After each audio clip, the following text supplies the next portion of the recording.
Ce qu'ont montré les récents attentats de Paris, et Michel Sapin en parlait ce matin, il suffit de peu, voilà. Il suffit d'un prêt de 6 000 € chez Cofidis, chez Sofinco pour faire un sale coup. C'est d'ailleurs la somme qu'avait empruntée à Mehdi Koulibaly pour préparer ces attentats, pour acheter des armes avant l'assaut, avant l'attaque de l'hypercachère finalement. Oui, mais si vous voulez, grosso modo, les circuits du terrorisme utilisent les mêmes circuits que ceux de l'évasion fiscale. Donc s'attaquer au cash, puisque c'est le sujet de votre émission, c'est tout à fait légitime. Et je vous ai amené, en guise de petit coup de gueule pour commencer votre émission, les 2 rapports des commissions d'enquête du Sénat que j'ai eu l'honneur de vice-présider. Alors vous les avez devant vous pour tous ceux qui nous suivent à la radio, à la télé c'est facile. Voilà. D'ailleurs on dirait 2 gros annuaires, c'est le code du travail puissance 3 à peu près. Hein. Il y a un certain nombre dont évidemment... Là facilement il y a 3000 pages à peu près. Facilement. Et des dizaines de propositions, 61 pour la première, une cinquantaine pour la seconde, dont l'interdiction des billets de 500 €, dont l'interdiction des bitcoins, dont l'interdiction des cartes prépayées, de tout ce qui est de contrôle de Western Union et ce genre de... Donc si vous voulez, ces pratiques-là, on les connaît, alors qu'on les applique au terrorisme, soit, mais ce sont des mesures qui ont été rejetées par le gouvernement, que j'ai moi-même présentées lors du vote de la loi du 13 novembre, dite loi Cazeneuve, donc il y a quelques mois, et que j'avais d'ailleurs regardé avec Tracfin à l'époque, Tracfin.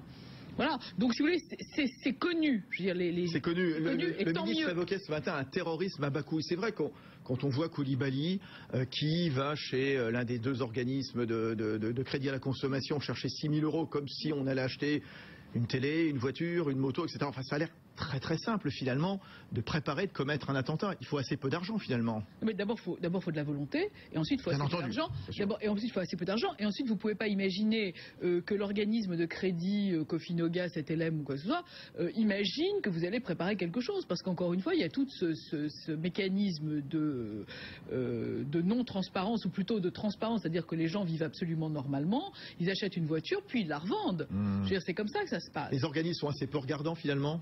Mais ils vont l'être maintenant avec ces mesures Sapin. Ils ne peuvent pas vérifier la destination des fonds. Il faut vérifier la destination des fonds. Mais si vous lisez le remarquable ouvrage de David Thompson sur les djihadistes français, vous allez avoir tout le processus. Patrick Coquillet, BFM Business. C'était la conférence de presse de Michel Sapin ce matin. Effectivement, il y a ce que vous dites, Madame la sénatrice, mais le problème, c'est quand quelqu'un vient auprès d'un organisme de crédit, peut amener des pièces d'identité totalement falsifiées. Et les organismes de crédit n'ont pas les moyens matériels de vérifier. Alors, c'est ce qu'a dit le ministre ce matin, ils souhaitent que les organismes de crédit aient dans leur boutique et autres... Leur panoplie, façon de tout vérifier. Façon de vérifier. Alors, on n'en est pas là. Oui. Thierry Lévesque, justement, le cash, puisque vous avez planché justement sur cet argent liquide dans cash, il sert beaucoup justement au financement du terrorisme. Écoutez, c'était effectivement l'objet de notre enquête publiée il y a 2 ans maintenant. On n'avait d'ailleurs on s'était pas tellement attaché au terrorisme. Il est bien évident que tout malfaiteur, quel qu'il soit, utilise des espèces, puisque aujourd'hui que les circuits financiers et bancaires sont tracés, les malfaiteurs et les terroristes le savent. Ils savent qu'ils vont laisser des traces en faisant des virements, etc. Et les trafiquants de drogue aussi le savent. Donc ils reviennent au cash. C'était le thème de notre livre. Et notamment, ils utilisent les grosses coupures d'euros, les 500, les 200, les 100. Je disais à Madame la sénatrice avant l'émission que moi, dans ma vie, j'ai jamais eu un billet de 500 dans mon portefeuille. Alors, il y a beaucoup de Français qui sont comme ça. Vous, je sais pas. Mais moi, j'ai jamais eu un billet de 500 dans mon portefeuille. Il est de couleur mauve. Voilà, il est de couleur mauve. Et dites donc...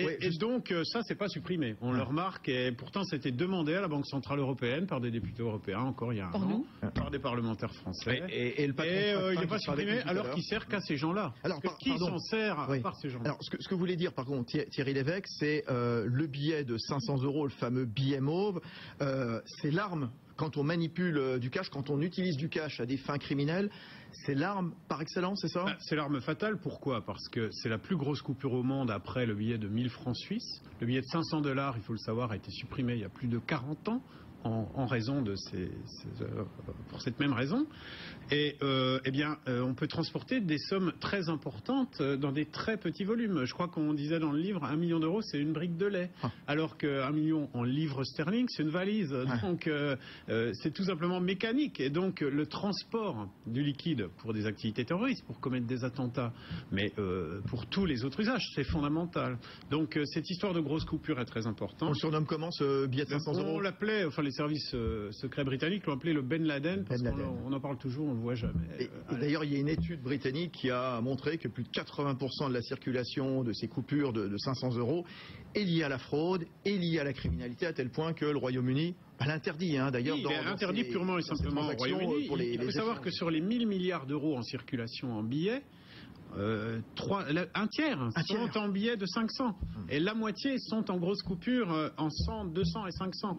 Des coupures, encore une fois, que monsieur tout le monde dans la rue n'a jamais quasiment dans son portefeuille. Donc à quoi ça sert sinon à ça? Oui, Nathalie Goulet, pourquoi faire des grosses coupures en euros si elles facilitent autant donc la vie de tous les réseaux criminels de tout poil? Écoutez, je crois que quand l'euro a été mis en service, on a fait une coupure de 500. Moi, je n'y étais pas, je ne suis pas responsable, je ne peux pas savoir. Il paraît que c'était pour faire plaisir aux Allemands. Oui. C'est possible que ce soit pour faire plaisir aux Allemands. Il y avait un billet de 500 DM. C'est ça, c'était pour avoir l'équivalent, je crois, du 1000 Deutschmark. Ah, le 1000 Deutschmark. Et c'est toujours la justification, on dit les Allemands aiment mieux payer en espèces.